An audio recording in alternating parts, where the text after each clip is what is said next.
Today's episode, Buy Now, Pay Later.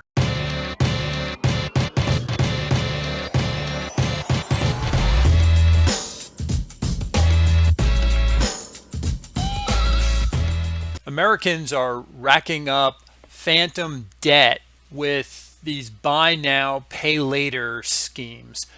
Bloomberg News reported that lending companies in this buy now, pay later space are not reporting the balances to the credit reporting agencies. What in the world is going on? They're borrowing money, not being reported. So we're talking about companies like Affirm, Klarna, AfterPay, which is now a division of Block. They also own Square.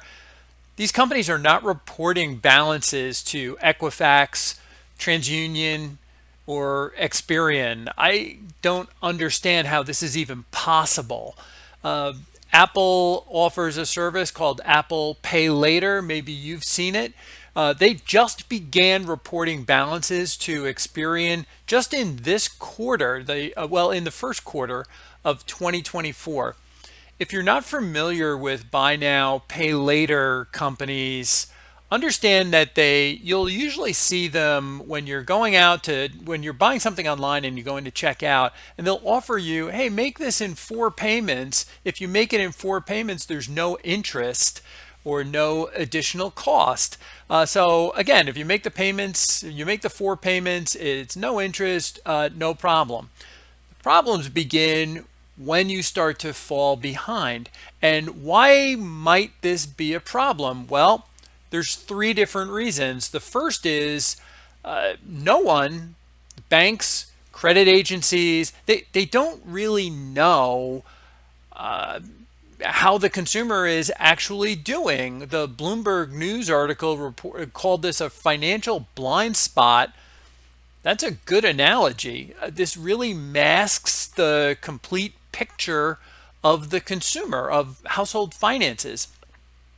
So if the banks don't know, do government agencies and other places like the Federal Reserve, do they have an accurate picture of what the consumer is looking like financially? Remember, the consumer is 70% of the US economy. The third point that I think this might wind up being a problem is online shoppers in the first quarter of this year, 2024, spent $19 billion using buy now, pay later programs, according to Adobe Analytics. The current market for buy now, pay later is currently estimated around $300 billion. That's expected to grow by more than double to $700 billion in the next few years by 2028.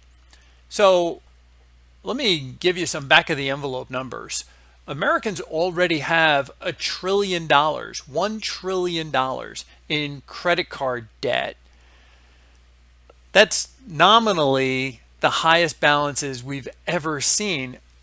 You should know, though, that as a percentage of income, it's pretty normal. It sounds crazy to say $1 trillion is normal, but as a percentage of take-home pay, it's actually pretty normal. But when you pile on top of that another $300 billion, you're talking about adding another 30% to that $1 trillion balances.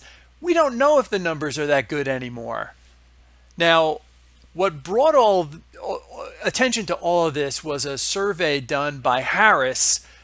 These numbers are dreadful. The first one I'll share with you is 43% of the people that responded to this poll that Harris put out, 43% of them said that they're already behind on buy now, pay later payments.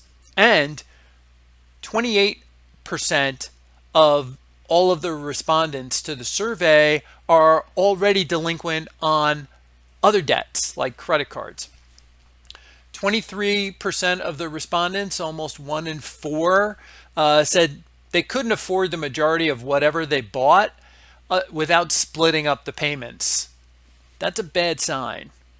More than a third of the people responding to the survey said that they turned to a buy now, pay later arrangement because they had maxed out their credit cards.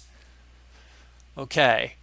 Half of the survey respondents, half of them said that they started or at least considering using buy now, pay later to pay some household bills or to buy essentials like groceries. That's terrible.